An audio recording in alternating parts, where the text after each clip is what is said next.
Thank you, everybody, for joining. I am Scott Soshnick. I'm the editor-in-chief and co-founder of Sportico, the leading voice of sports business. So we appreciate you slogging through whatever slush is out there, and there may be some difficulties getting here, so we do appreciate making the effort. We are going to start our evening with Mr. Mark Locke, the CEO of Genius Sports, and we'll followed by Mr. Alex Rodriguez and then Kojo Annan. So we will start now. Mark, I have to do something on my phone first, so it's a little data thing. So why don't you tell the folks, where is Genius now? Because we've known each other for about 15 years. Yep. What you were then is in no way what you are now. Take us on the trip quickly, please. Yeah, so Genius has been around for about 25 years, and ultimately what we're focusing on doing is turning sport into data. So we work with global sports leagues in most countries, most of the major ones. We work with the NBA, the NFL, English Premier League. We also work with a lot of the minor leagues. It's about 400, 450 leagues worldwide. In essence, what we're doing is we're going to those leagues, going to the games, we're collecting data on that, and we're distributing that data in lots of ways and building products off the back of it. So the three main verticals that we're in is media, which is advertising and broadcast. Sports betting, we're providing sports betting operators with their, a lot of the data that they settle the games from, they change the pricing on, a lot of the odds as well, the lines, as they say in America. And we're also providing back to the sports teams. So we're helping the NBA teams with players and coaches and really trying to augment the way that fans engage with sport. That's the sort of big goal of the company at the moment. The important part of being here, though, is the globality of sport. What are your clients united in saying we need from you? Yeah, so I think the great thing about sport is it clearly connects everyone. I mean, there are billions of sports fans. Everyone globally is working around various different things to sort of bring people together. And what sport does is it does a very, very good job of sort of engaging people. What's going on now is there's a sort of big transition. There's a commercial transition where global sports rights are changing. You're seeing a lot of evolution, I guess, in the way that broadcasters engage with let's say sports. what it is. In the U.S., the market is going up, and elsewhere it's not. I think in some sports in the U.S. the market is going up. If you're the NFL, if you're the NBA, if you're English Premier League, you're probably right with your broadcast rights. I think if you're not one of the big leagues, you've got a real revenue problem. If you look at something like French League One or Belgian Pro League, these are big leagues in Europe. They're big sports, and just take French League One. It's gone from I think 3 years ago it was about $1 billion of revenue. I think a couple of years ago it was $400 million of revenue on their media rights, and then I think it dropped down to about 160. So those sports broadcasts, the broadcasters that really have been funding a lot of these leagues and sports over time, they're not doing it in the same way, especially as terrestrial changes, the RSNs in America, the rise of the streaming platforms. And I think if you're a sports league, what you're really looking to do is to find new ways of monetizing and engaging your fan, because ultimately for you to continue to operate, continue to compete at a high level, you need that new revenue source, and ultimately that's what Genius is here to do. The easy part is getting the data. Depends on the data. I'm oversimplifying, but the easy part is getting it. What to do with that data is not so easy. That's the component I think teams and leagues are struggling with. Yeah, I think it's probably worth a couple of minutes just sort of explaining, data is thrown around. It's a word that's actually bizarrely misunderstood. Everybody thinks they know what sports data is, but there's lots of different types of sports data. So, you mentioned when we first met, sports data to us when we first started was, in soccer, goals, corners, cards, the time of the event, the players, and ultimately we've provided software for years and years and years that do that. Data now, though, is very, very different. So we've invested very heavily over the last 10 years in AI-CV machine learning to effectively turn video into new types of data. So for those who are not familiar with us, what we do as a business now is we've done some things that we're pretty pleased with. We've managed to network together iPhones, which sounds incredibly simple, but is actually really not. And we've installed these, and we're in every single Premier League ground. We're in 400 stadiums worldwide. And what we've done by installing these iPhones is we capture video in real time. Okay, so that video is synced, and that synchronization is important because the way that we set this up and this sort of democratization of video capture devices, or cameras as you would know them, is allowing us to see every single angle on a sports pitch. And so we don't have any obfuscation, we don't have any angles that we can't see on a pitch, and it's very cheap. We can roll this out very, very cheaply. The other advantage with iPhones is that they have high processing power. So once we've captured the video in real time, we then convert that into data. And we then take that data, and the data that we collect, and go back to this definition of data, these are points on a human being. So imagine throwing a fishing net over you. The output that we get from converting this video into data looks like an image of you with 10,000 points on your body. It looks like a fishing net. Every knot is a point. And we do that 200 times a second. So that gives us a huge amount of fidelity of what's going on the pitch. So then what do? Well, we capture that data. We capture the video, we turn it into data, and we do this in under 200 milliseconds. This is things like how far players are run, how fast they're moving. It's everything that's going on in the game in near real time, 200 millisecond delays. So you know exactly where everybody is, where the ball is, what the player gait is, what the speed is, what the height of the jumps are, everything on the pitch. We then take that data and we put it through a graphics rendering engine, and we recreate a virtual image of that of that player and the ball and what's going on in the pitch in real time. Ultimately, our view is you won't watch video anymore. What you will watch is you will watch graphical representations of a game that are indistinguishable from video, but they're actually not video because they're recreated through our event. And the question is, why do we do that? What's the point in taking video? Whoa. Why do you do that? That's a good question. Thank you. It's a very good question.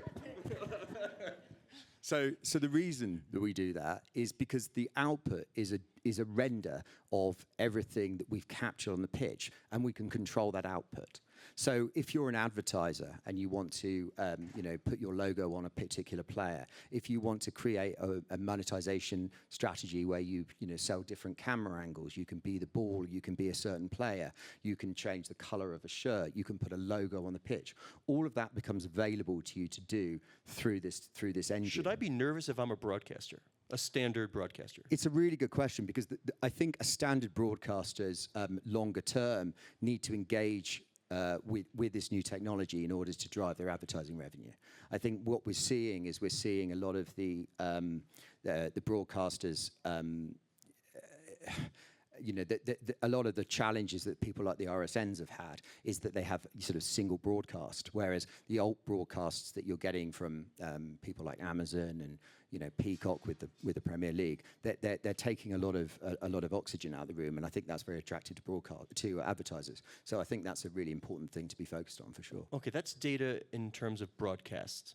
So you monetize that because you can sell that back to all of those entities. I'm interested in the fan, because that's the scale, whether they're watching on TV or my son is 16, I call him my focus group of one. And he's on this thing, I'm sure we all relate to that. He watches a standard broadcast with social, with gaming, and there will be, I'm assuming in a Michael Rubin world, there will be e-commerce all in one screen. So that's the pot of gold. I'm curious how you utilize that data to help folks in the room from leagues and teams to monetize the eyeballs. Sure, and your I think your sample is a pretty good one. I mean, the way that we engage with sport is very different to years ago. I mean, my kids don't watch entire games of sport in the same way that I used to.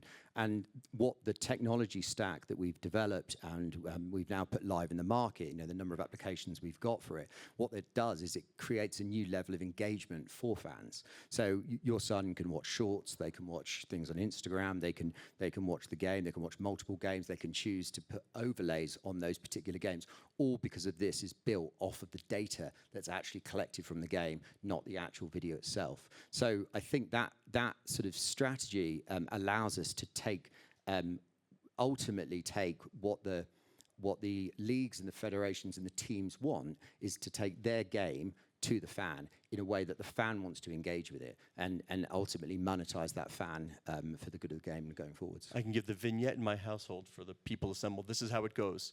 I yelled at my son, his name is Jackson. Jackson, Aaron Judge hit a home run from the upstairs. I know, old man, I got an alert. And it was probably faster than you told him as well. Faster, and he knew before I could watch it, and then it happens. But take me behind. The fan, him or herself, the more you know about that fan, the more valuable each person in the stadium or watching at home becomes. What data do you collect, and how much do you know about me? Yeah, I mean, that's a really, really tough question. There's a lot. We own an ad tech stack in the business, and that's one of our sort of big growth areas over time. And it's the fusion of the advertising platform with the sports products that we've built. Our strategy is not to own the fan. Our strategy is to engage and monetize the fan without paying the marketing dollars to own them. So we work with the sports books. We put a product called BetVision out there, and we think we cover about 23,000 sports. You can watch every single NFL game live through BetVision by logging into a sports book. And so the sports book collects that first-party data. It knows an awful lot about that fan, and that gives us the ability to monetize that product without actually paying the marketing dollars to hit the fan. In the same way that we work with the broadcasters, Peacock, CBS, those guys, they retain that audience and they retain the monetization, they retain the relationship with the fan, whereas we're able to monetize that underneath there. And the amount of data that we collect is really limited to how much our partners who have the fan engagement the fan relationship actually choose or to give us, and subject to privacy and all the other fun stuff that we have to deal with these days. Help me look forward. How should we be thinking about how we will be utilized in the future in terms of data? Yeah, in terms of what do you mean? Fan data. How will we be utilized? What do teams want? What do leagues want? What do they want to know about us and from us? Yeah, I think ultimately what teams and leagues are looking to do is to engage the fan better wherever they are, and I think that the answer to that depends on who the fan is. If you've got a young upcoming kid, if you've got your kid, you want to engage that guy in a way that, girl, in a way that they're used to engaging. It might be through different mediums such as EA. We see EA as a big player in the future. What they've done with Maddencast and some of the strategies around gaming. Engaging that fan through a gaming platform is going to be one way of doing it. I say they're evil geniuses at Xbox because my credit card is attached to that Xbox. And then how well you can play in the game is determined whether you buy a certain shield or a certain player, a golden bat or whatever it may be. Yeah, and that's exactly the revenue model that we see coming through sport. If you want to change a camera angle, if you want to experience as your star player, if you want to be the ball, if you want to, do those things, all of these become things that you buy during an event, during a game. We see that gamification and that sort of merging coming together. But ultimately, from our point of view, strategically, we want to own that data that comes out of the game and use that data in whichever platform we can to monetize the fan on behalf of the leagues. I'd love to get your take on the prediction markets. People have probably heard about Polymarket and Kalshi, not sports betting, except sports betting. So where do you see prediction markets? Yeah, I mean, prediction markets are, very interesting and pretty innovative, I think. I think they present... He'll let the rage build. I think they present a number of significant challenges. If you take the States, for example, everything is very highly regulated, and that's a very good thing. It's a very good thing for the leagues. It's a very good thing for the sports books, and it's a very good thing for the consumers. I think the challenge that the prediction markets have is that they're not yet regulated in a way, in terms of sports and sports betting, is they're not yet regulated in a way that really works. And I think that presents unique challenges to the leagues in terms of the integrity of the game and some of the things that state regulation has done a very good job of doing in terms of driving sports betting forwards. I think ultimately this gets resolved through partnerships with the leagues and partnerships with the regulators. I think it's just going to take a little bit of time for that to happen. The National Hockey League was very quick to do a deal with Polymarket. And full disclosure, Penske Media, our parent corporation, also has a Polymarket deal for things like who might win the Golden Globes or which categories. So, you know, we are in that business as well. Are you bullish on pro sports as investments? I think there's some really interesting deals to be done at the moment, and I think the market is going through a pretty transformative period. And in what we've been talking about all night, or I've spoken about this evening, is really that transformation. I think there's a bit of time that's going to come for some of this stuff to be realised, but the path to me is is fairly clear, and we're seeing very strong evidence that this is happening. So I think the opportunity with pro sports going forward is significant. Yes. Media is the #1 revenue driver for pro sports. So I'm just curious, overall, on a global basis, then would you be bullish as well? Yeah, I think it slightly depends on the country as well. I mean, America, very much so. I think Europe's got quite a lot of work to do to sort of evolve some of the business models that it's got in certain countries. And again, if you look at I keep coming back to French League One, some of the challenges around some of the sports properties that have done deals with streaming partners. I think they're going to see some of those numbers fall, and I think that the speed of evolution is going to give a lot of opportunity to have some interesting deals done, from a investment in leagues and teams, and I think that you'll see some material changes in Europe in a way that probably is more dramatic than the US. Always a pleasure, Mark. Thank you. Thanks ever so much. Right. Okay. All right, just sit where you are. We're going to have Alex come on up, and I'll be joined by Eben Novi-Williams, my colleague at Sportico. Do we have a third mic? Oh, you have it. Okay. We'll let Alex take the middle. There you go. Thanks. Thank you. All right, Alex, you heard Mark. Your Not thoughts on? Not all of Oh, it. you heard some. Well, let me tell you. Don't Let me quiz start me. with this. Okay. Well, we're here. We're here in Davos. You and I always love speaking about the globality of sport. You own a team in Minnesota. You played in Texas. You played in New York. You think very small market specifics. I think some still do. Your view on sport as a global property and how people should be approaching it. Well, I think, look, when you talk about any business, I think you have to think about the globe first. And I was with you guys in Davos a couple months ago, and the more understanding you have about what's happening in the world, it helps you as a business person, as a leader. But sports, I mean, I've ran into so many fans in Doha here that are Yankee fans, Laker fans, Cowboy fans. No Timberwolves fans. I was going to say, you didn't say Timberwolves fans. We're coming. Okay, Well, got to keep it truthful. But we're coming. We're on the ups. But were they A-Rod fans? Because I think it's fascinating that you can take this from a former athlete perspective. I was in the room when Michael Jordan told Abe Pollin, sell your team if you can't make money. I don't think Michael Jordan, having the ownership experience now, would say that same thing. What has changed from one side of the table to the other for you? Well, I think, look, brands, at the end of the day, one of the greatest sports and entertainment portfolio in the world is owned by my buddy here, Todd Bowley. I mean, when you think about the Lakers. Which one? The Dodgers, Chelsea, Golden Globes. I mean, it's phenomenal things, right?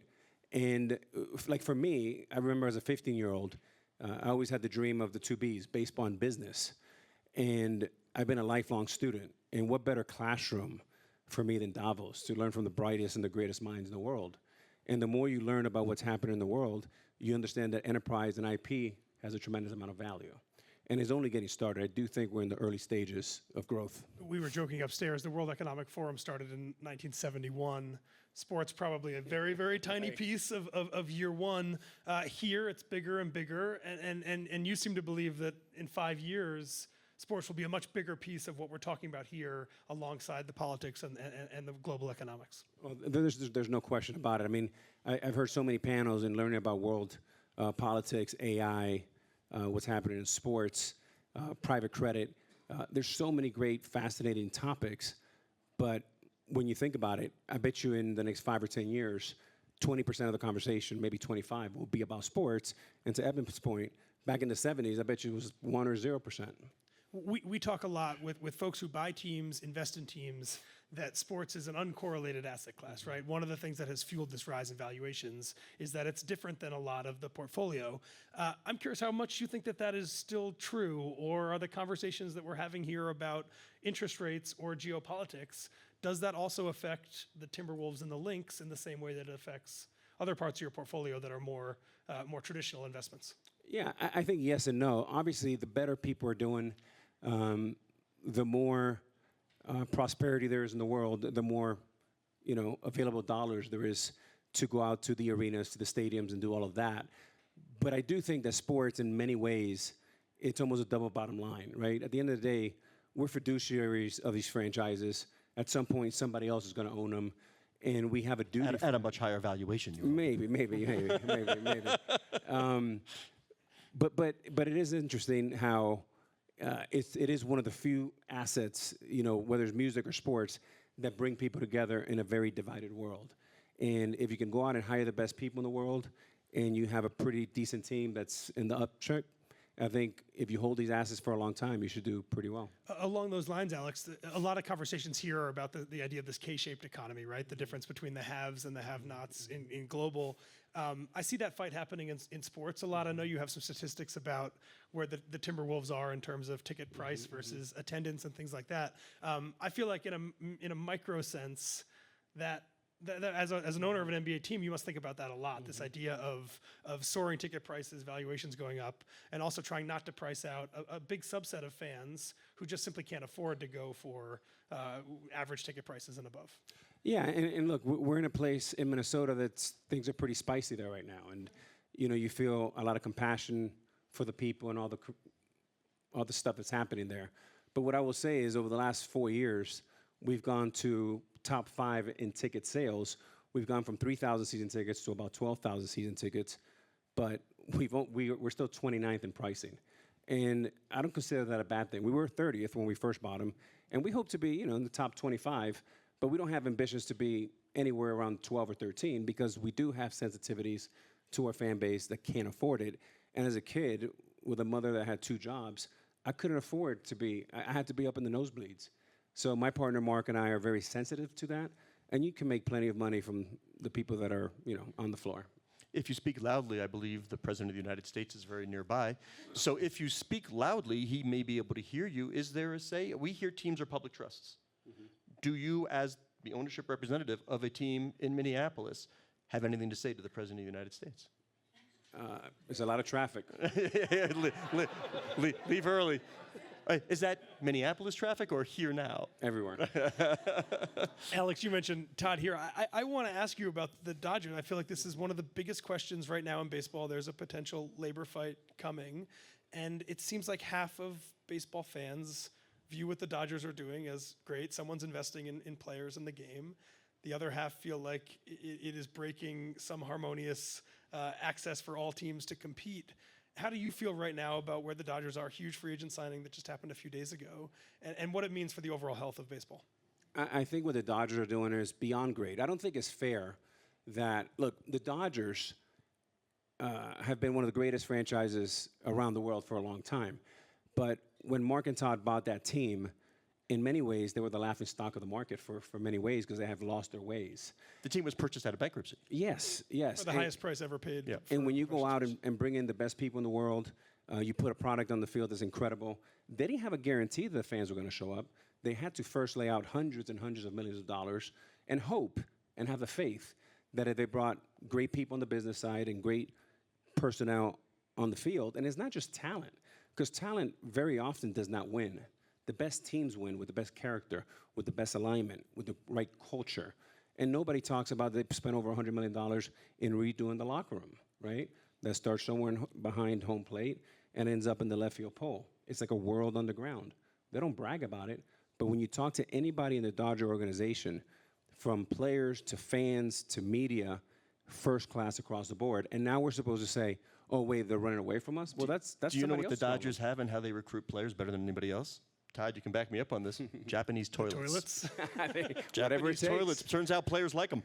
particularly the Japanese players. Particularly the Japanese players. They're And by the important. way, Yeah, exactly. and Scott and Eben, I'd be the biggest hypocrite in the world as a former Yankee to say the Dodgers are spending too much money, because the Yankees spend plenty of money on all of us. So I'm curious about this. I would imagine the NBA owner in you looks at what a relatively hard salary cap has done for NBA valuations, and that's great. And then the former baseball player in you looks at what a very, very soft salary system in baseball means for players. what do you think is the right structure for baseball as they head towards what feels like it is going to be a kind of existential crisis for the way baseball players are paid in that sport? Yeah, look, as a former member of the union under Don Fear, a union that Marvin Miller started, I believe, in the early 70s or so, and then handed the keys to Don Fear. Don is one of the greatest lawyers and leaders, and the union, for some of you guys that don't know, they've been known as not only one of the best and strongest union in sports, but really around the world. Again, started by Marvin Miller, and then Don Fear and Gene Orr and some great folks, Michael Weiner, and now Tony Clark, who was my former teammate. But I think when you look at the game macro, the game is very, very healthy. You had almost 50 million people watch if you include the 27 or 30 million domestically with one market, because the Toronto market does not count. You had another 11.5, 12 million people in Toronto. And then you had the Japan numbers. You're looking at over 50 million people. And by the way, one of the greatest World Series in my lifetime that I've ever seen. I think you have to figure out a way that if somebody's a free agent, whether Scott or Eben, you're a free agent, in the NBA, 30 teams can afford you. The issue with baseball is probably only 4 or 5 teams can afford you, sometimes 7. And if they already have a shortstop or a third baseman, you're out of luck. So there just has to be a better way. I don't have any answers, but I do think they'll figure it out over time. To your point about baseball being in a good place, every year we publish the 100 most watched events, TV events of the year in the U.S., and it's football dominated, obvious. The first sporting event that wasn't a football game, most watched in the U.S. this year, was Game 7 of the World Series. There was not a single NBA game on the list, but Game 6 of the World Series was also on the list. We have a World Baseball Classic coming up. It does feel like there is momentum around the sport that I think if you maybe asked people 4 or 5 years ago, there might have been a little bit more skepticism about what baseball's commercial future, at least near-term future, looked like. Yeah, I mean, look, baseball is about 3 S's: sports, strategy, and superstars. And that World Series had all of it. But the one competitive advantage that baseball has, first of all, you got to give Rob Manfred a lot of credit. The game was falling apart. I mean, I remember when we used to play the Red Sox, it would be 4.5-hour games. 6 hours. I mean, it was awful. And now you have average games that are 2.5, and they're very, very enjoyable. And the pace of the game has gone better. Also, what you saw in the World Series this year was a lot more strategy. It wasn't just data and analytics. It wasn't old school. It was a little bit of everything. And Dave Roberts, who did an incredible job with the timing of some of these moves he was making, was phenomenal. I mean, what was your question? No, I was just saying, I think that there is, and I think your point about Rob is right, that some of the structural changes that happened in baseball, I do think have changed the outlook for investors, I think for media partners, for fans even, about the future of baseball and where that looks like now. Yeah, well, the advantage also that baseball has is when you think about superstars, I fell in love with the game of basketball when the Lakers used to play the Celtics and you had Magic Bird, then you had Jordan. In golf, you had Tiger Woods. Well, baseball has 2 of the biggest stars, not in baseball, but of any sports, with Ohtani and Aaron Judge. Not only are they supreme talents, but they're good-looking kids. They have great character. They're great with kids. They're great with fans. They're available, and they just keep getting better and better. And very seldom do you have players where you pay them a fortune, and they just keep getting better, which is really a significance of their joy and their pride they have for the game. Let's pretend there was a crazy world where, let's say, sovereign wealth funds and private equity might ever get involved in sports. Let's just say that might happen someday. What is your macro outlook on sports business? Because people say to me all the time, well, what does that mean? I'm like, yeah, it's teams, but it's tech, it's real estate, it's media, it's all the ancillaries. Josh Harris just invested in a fund that will do ancillary businesses in support of sport. Where do you think the smart money will go? Well, I think if you look at the world of sports, it's a very simple business. Okay, there's not, like running a hedge fund or private equity. You make money 3 ways: media, ticketing, and sponsorships. There's a few other things, but that's, in a nutshell, that's 95% of the income. What really gets interesting is when you get all the businesses around it. It becomes an octopus of opportunities, where there's, at some point we plan to build a mixed-use product. Mixed use, I knew it was coming. Mixed use, which I'm going to go for Todd Bowley for financing. Well, Todd's got a whole parking lot that's just sitting there empty, so that's coming soon. But it's also the significance. I mean, when a guy like Dr. Buss back in the late 70s and 80s, when he would show up there, he wouldn't be Dr. Buss with a PhD and a real estate holder. He was the owner of the LA Lakers, a 5-time world champion. And that also affects all type of, it elevates everyone. Can we talk about the arena for a second? Scott and I always say that sports is one of those areas where people who are buying in don't always want turnkey, right? The idea that you can buy an NBA team, and in a few years we're going to be able to build a new arena, we're going to be able to do all of this mixed-use stuff is an awesome economic opportunity. We just saw the Chiefs are leaving Missouri for Kansas. They just got a very large public subsidy package. How are you thinking about public money, private money, what that stadium project looks like in a few years when you guys are ready for it? Yeah, I think we're early. I mean, we brought in a world-class CEO and a West Point gentleman named Matt Caldwell, who was recently Hockey guy with Florida Panthers. Love him. Work with one of my mentors, Vinny Viola. You guys should have him on the show. We're early as far as public or private. What I will tell you is the mixed use will have an affordable component. You always have to think about the people first, and with that, you should do good and do well at the same time. So early, but we are very excited. We have an incredible fan base, a fan base that's been starving to bring a winner back. We just brought back Kevin Garnett. The fan base went absolutely crazy. We love Kevin, and we plan to do a lot of fun things with Kevin, with content, and in the community. How about Jamie Dimon is here, and I'm understanding the main reason he's here is because J.P. Morgan is representing the NBA and its European aspirations. Your take on the globality of the NBA and what's still left to conquer? Well, if you think about it, I think J.P. Morgan had about 80 meetings, and they had 80 interested folks. It just tells you about, again, the power of brand. The NBA is one of the greatest brands in sports around the world. If you think about the European opportunity, first to think about there's 400 million people playing basketball today in China, 300 million people playing basketball today in India. And if you think about Europe as a landscape, as an opportunity, we're the second most popular sport behind soccer or football, and is a $45 billion annual business, and we, the basketball, only own 1% of that. So we think there's immense, we're really, really in the early stages, and I know the NFL is the king of domestic, but I really think I'll put ourselves, basketball, against any sport when you think about the globe. I'm glad you mentioned the NFL because NBA Europe feels like an NFL-style move in that the NFL wants to profit off of everything that football enriches, right? And that could be college football at some point. That could be the media rights, all of it. That seems to be the mode that the NFL's in. One question on NBA Europe. I also feel, tell me if you think I'm wrong, I feel like NBA Europe is also potentially a bigger moat around professional basketball for the NBA. And we've seen in sports, Scott was talking about sovereign wealth, we've seen in sports like golf that somebody with a lot of money, even for a traditional sport like that, can come in and disrupt things fairly quickly. We're potentially seeing that in the W right now, right? A group that is thinking about throwing a lot of money at some of the biggest stars and trying to stand up their own league very quickly. I see NBA Europe as just another thing the NBA controls, and therefore making it harder and harder if somebody said, I've got billions of dollars, I want to do professional basketball. Just making it harder for that to become a reality. Yeah, look, NBA is one of one, right? And it's hard to duplicate. And we go back almost 100 years of history with the Michael Jordans and the Birds and the Magics and all that history and that tradition and the library of content that we already own. And the truth is, basketball, we had 2 billion people watch basketball last year around the world. I mean, this is a really massive, massive IP. And we have great leadership with Adam Silver and Mark Tatum, great ownership groups. And I'm very fortunate to be in the room learning a great deal from all my partners. Lastly, for you mentioned Magic, Michael. We've only had a handful of professional athletes become owners.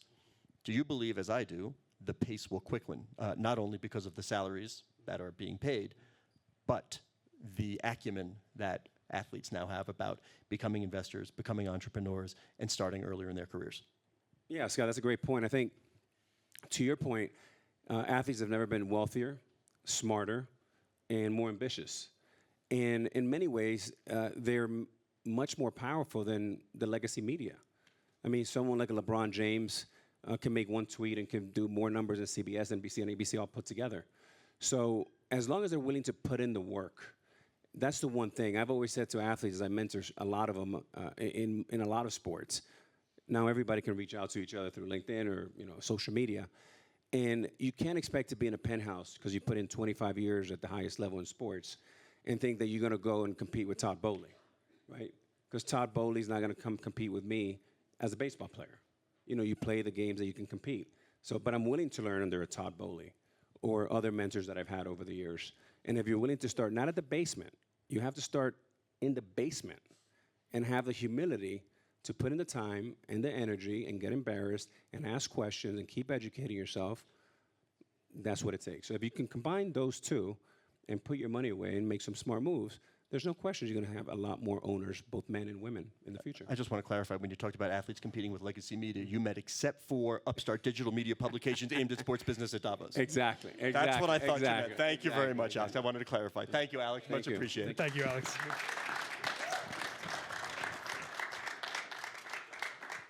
Okay, we'll keep it rolling. Todd, do you want to join us for a little bit with Kojo? Talk about globalization? You don't have to. No pressure. Todd, you want to join us for a little bit to talk about globalization with Kojo? I mean, you're coming up so much. It's like, let's hear from you. Right in the middle. Go ahead. Go for it. Good, Kojo. Go here. I think we need one more now. Can we have one more mic? There we go. There we go. Evan, take it away. Go ahead. I've done enough time. Well, Kojo, maybe we'll start with you. We just finished with Alex talking about NBA Europe. You know a whole lot about the way that the global economy and global sports fans, things are flattening out. I'm curious, when you see the NBA's plans in Europe, NBA Africa's been around for a while. What's your read on what the NBA is doing, what you think will work, and any questions you have? It's a tough question. I think that if I look at what they did in Africa, they created they own the league, but it's the BAL, as you know, the Basketball Africa League. And I think it has huge potential, but they have to have patient capital, because obviously it's an emerging market and they're not quite at the level whereas in Europe, some of the professional teams are quite well known, established in big cities, Madrid, Barcelona. They have a huge, and obviously you can see the impact of the Europeans on the NBA today. So they've obviously got a strong basketball culture, and I think that the league in Africa is going to explode, but it's going to take time because it's a new sport. And as I said, in Africa, football's first, but basketball's clearly becoming the second sport. One of the things I find interesting, and Todd, I want to get your thoughts on this, about NBA Europe is the specific markets that are being targeted. A lot of the basketball heaviest fans in Europe are in Eastern Europe. A lot of what NBA is doing in Europe is focusing on the UK and in France and in Germany and in Spain, more in Western Europe where there's bigger commercial markets.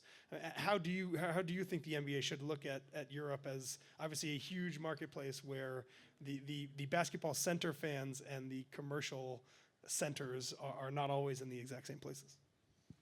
Scott said this was going to be a free lunch, so I didn't charge you. yeah, that's why I came. But I think obviously the business side of the equation is targeting population, right? Because I think if you look at these things, they're derivatives of audience. And the reason that baseball is set up the way it's set up is that the team owns the local market. And if you're in LA versus in Milwaukee, that's a great team asset, is you've got 5 million homes in LA and Milwaukee has less than 400,000 homes. So NFL shares money equally, right? So, but they also came to be right as the TV was coming to become the center of the household. So the charter of the MLB goes back to radio, and TV wasn't thought of. And evolution is always really slow in organizations that are worried about, governance for the really long term and making sure that nothing that they really ever want to have happen to them can happen to them. So they're very protective, and that's why they become so focused on making sure that they're very tight-knit communities. But if you go back to the NBA, takes 5 people to play a game. You got a ball and a hoop, not a lot of money, unbelievable amounts of fun. And I think that the Africa situation, the challenge I think Africa has is they don't have enough stadiums. And I think if they built stadiums, and I think if you look at Rwanda has been an absolute home run, right? They built a real stadium or a real arena, and some of the things that they didn't expect, like church groups started renting out these arenas. So they are full hundreds of nights a year in things that aren't related to sport, because it's just such a great facility to to bring people together. So I think there needs to be more stadiums, but of course then there needs to be a real thoughtfulness around security. But once you have stadiums attached to teams, because right now the way it works, there's like, every year who's in the NBA Africa evolves. So you can't underwrite that. And when you can't underwrite that, right, I think that you have a challenge with kind of just overall kind of consistency. And I think that the NBA will be the ones to figure it out, and they will be the first global sport. And I think we'll look here in 20 years, and we'll have one NBA. And it will be a European NBA. And what you have right now is an unbelievable backdoor into a NBA Europe in a way that if your bet is like someone said about Kaushi, it's like sports betting, but DraftKings was the same thing, right? DraftKings was basically betting before betting was allowed. I think if you see the NBA Europe, I think you're going to see the formation of a global NBA, which will be Africa, which will be Europe, which will be the US, because again, I think it's the easiest sport to mobilize.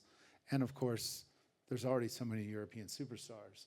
And those European superstars, I don't think there's a lot of guys that look like Giannis coming out of Greece. So I think they came from somewhere else. He came from Lagos, I can tell you that. But a lot of the infrastructure investment in Rwanda has come from the QIA, which invested in Monumental Sports, owner of the Capitals and the Wizards. And we're taught in journalism never to assume people know things, so they may recognize your last name. Yes, Kofi Annan was your father, Secretary General of the United Nations. So I think you have an interesting perspective on here in Davos, where we talk about separate politics and sports, and they're inextricably linked, no? Yeah, I mean, they're inextricably linked, but I think depending on the sport and depending on who's making the decision, it changes. So you could have a sportsman that wants to make a political protest, and then he's told not to, but then another league decides to support another cause. So I think over the years, particularly in football and other sports, you've seen athletes have tried to be slightly activist about causes that they like, and then they get shut down, but then some of the leagues support some of those causes. So it's always been a very tricky area to navigate. And I just wanted to go back a bit to what Todd was saying. There's actually some people I know who are trying to currently developing a significant infrastructure fund exactly to address what you were talking about building the stadium arena in Africa, because the point is a lot of people forget that you have the fastest growing population in the world. In 20-something years, it's going to be almost 2.5 billion people, and you have mega cities that obviously need sports teams. And all the people I know, they all love sports, they all watch sports, but the infrastructure just hasn't been developed. But you don't need to it's a no-brainer to know that Lagos, a city of 25 million people, so much talent, needs a sports team. Accra, Nairobi, and as Todd said, when they're building the infrastructure, there's a few groups who are looking at the merging of sports and entertainment, because we have the same issue with music as well. So if a top artist, Drake or Rihanna, they don't come as often, because if they come to Europe, they can do Amsterdam, Milan, London, multiple cities. In Africa, they can't. So they're trying to build a merge where you can use the arenas for sports and music, and that there's a model being built, and I think they're raising some capital, so hopefully we'll get some good announcements in the coming months. Is there soccer infrastructure in some of Africa's biggest cities, or are we talking there about are, stadiums but the stadiums are not comparable. Well, actually, I tell a lie. Morocco has shown what's possible, but they have a king who went fully behind sports. I was just talking to Todd earlier. They just had the African Cup of Nations. They have an incredible stadium. I'm sure you saw that. That went very smoothly. Yeah. I was actually trying to fly to Davos, and in the airport where I was, it was like people were about to go down. Like one of the craziest sporting events I've watched. Unbelievable. Ever, probably. I didn't know if some of you know what happened. They wanted to leave the field, and then they came back. The Senegalese team literally left the field. Yeah, they left the field. Minutes with 5 minutes left in the game. Yeah. It would have been fun to be in the locker room. Oh, man, like what are they talking about? Yeah. Yeah, what are we doing here? But Todd, I'm curious. When you hear Kojo talk about infrastructure need, do you think opportunity, or do you think let that happen, and then I'll come in on a sports side? I think it's really about your risk tolerance. And I think that, I think infrastructure is extremely valuable to be building. And I don't think 12 arenas in the top cities in Africa cost that much. So when you're looking at, you could probably do decent. I think Rwanda did it for less than 200 million, right? So if you're building 12 stadiums for 200 million, you know, it's $2.5 billion. It's a Two a football rounding stadiums. error. Yeah, it's a rounding. It's one football stadium. SoFi. It's Nowadays, one SoFi, SoFi. yeah, right. So you start to think about that, but then it's really about, then you have to think about the security in the environment and making sure people feel, you know, safe and comfortable. And that, I think, will be the thing. When you can prove that you can do that, then I think the infrastructure flows fast. For a while, Todd, it felt like European soccer, for example, a lot of the work they were doing in Africa was kind of predicated on roster construction. That if Didier Drogba was starring at Chelsea, there was an opportunity for Chelsea in Ivory Coast, for example. Do you feel like that's changing, or do you think a lot of kind of the interest that a club like Chelsea has is also kind of looking at who's on the team, where those people are from, where fans of that person is, and kind of allocating dollars that way? You know, I think the goal is to have players that are the top players in the world. So I think we don't start with, oh, we want to be here. We want to be identifying where these players are coming from, right? Because it's the infrastructure, again, changes the probability. I mean, the odds that a really good ping pong player comes out of England are surprisingly strong. And that's because there's a whole ping pong infrastructure in England. Yeah. And so when you think about, you know, the infrastructure around Brazil, right? When these kids are playing football when they're 4 and 5, and at Chelsea we sign English kids when they're 8 years old to single-year deals, and you know the parents show up and the grandparents show up, and it is a huge moment to watch an 8-year-old get signed. Obviously, you can only sign them for a year until they're 18, and then you can start to think longer term. But these things are just, you have to follow where the odds are better, because everything's just about odds. We're just playing odds, right? And we all get fed time at the same rate, and it's what you do with that time. And to me, that's about the odds. So Brazil's an obvious place to go. Africa, I think, is a very fertile place to go, but you have to be thinking about it as a really long-dated option, as opposed to an option that's in the money right away. I'm going to be really annoyed if we miss the story that there's an expansion of Major League Table Tennis, and there's a London team, and Todd bought it, and we don't get that because we Not should- really good media rights there. Not We at heard all. about media rights earlier. So, Kojo, what are you doing here? What is your day-to-day like here? What are you trying to achieve Here in Davos? here in Davos? Well, actually, I chair something called Africa House, and we've been having it for the past 6 years, really having conversations. I mean, similar to this, but sort of showcasing the opportunities a lot of people are not aware of. Because Why are they not aware of it? Because I think that for a long time it's been the unknown continent, but like many things in life, is changing fast. In fact, a statistic came out the other day that for the first time in I don't know how many years, the African continent's growth is going to outpace Asia as a continent in 2026. So it starts to show people the opportunity that's there, but you have to get informed to know what you're missing. And because it was a smaller economy, it just makes sense people focus on the US and so forth. But 25 years ago, people weren't focused on Asia or China, and then they did. And then people who were late to the party thought, oh, I should have been there. So I think that's the opportunity in Africa. And even go back to Todd's point about the grassroots, we have a foundation that we're really focused on that opportunity, because to develop grassroots doesn't take that much. It just takes planning and strategy. So if you go to the UK as an example, just simple things like a lot of people wouldn't know. In London, you have statistically something like 1,400 football pitches. In Madrid, you have 1,300, 1,200. And in Lagos, you have 75. Just to show you the disparity, it's just a football pitch. Not to talk of academies, grassroots teams. So a lot of these things are just to follow some of the models we've already seen in the US. I lived in New York for many years. You have so many minor leagues, little leagues. People forget how low the pyramid starts to build up the top talent. And in Africa, we just haven't built those simple organizational structures. So I always say for every Didier Drogba, there should be 10 more. He just came out by luck. But if you have a system, you guys know at 13, there's a LeBron James coming. We don't. It's just pure luck, and then someone finds it. But once you have a system, you're going to have 10 times the output. How would you describe the human capital resource available there, though? Once people find out, they will come. Yeah, so I mean, the capital, there's some capital there, but we have to look to outsiders. Todd, we'll have a chat afterwards. and there's other people that you can talk to. You have to show them the opportunity. But the talent pool is there. But the talent pool is undeniable, and it's simply the youngest population in the world, the fastest growing. A country like Nigeria, the median age is 19. And this is a country of 200 million people. So the numbers are staggering.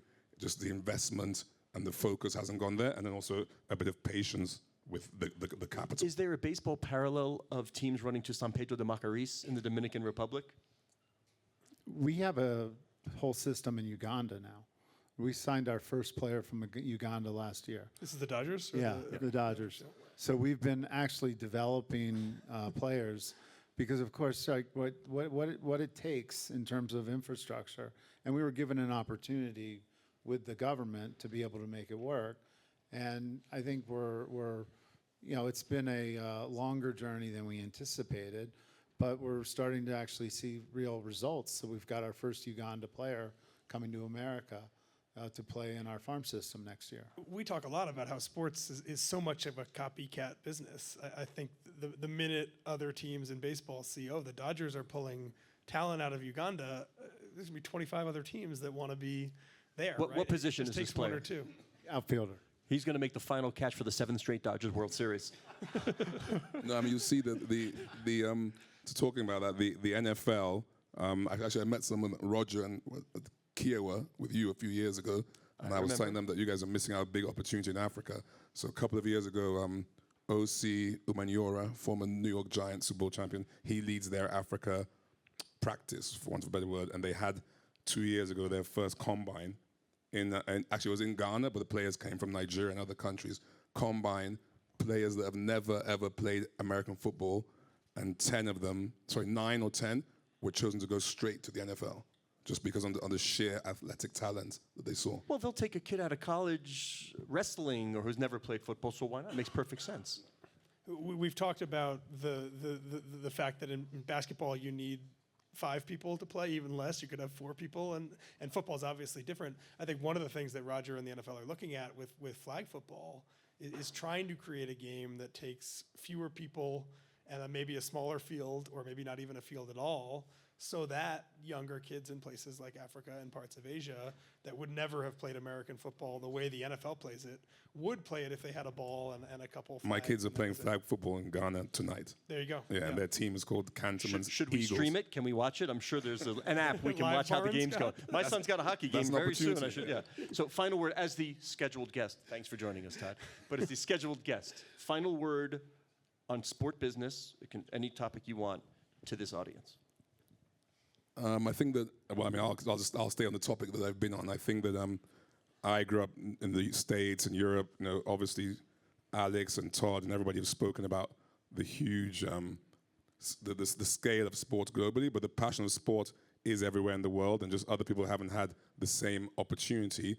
But I can't overemphasize the growth that's going to come out of the continent, because, as he was saying, apart from the arenas, even a team today in a place like Lagos or Accra or Nairobi is going to cost you relatively little, but the value can become tomorrow is very significant, because sports tends to be a metaphor for life, and the infrastructure we're seeing in the continent is very different. If you came to Accra 10 years ago and come to Accra today, it's a very different city. I'm eating in the same restaurants I would go to in New York or London, Paris, same bars, same lounges. So the infrastructure is coming, and the sports will come with it. But because we're emerging economies, a lot of our leaders focus on other areas because they've got obviously a gap to catch up on, which is sports tends to get ignored.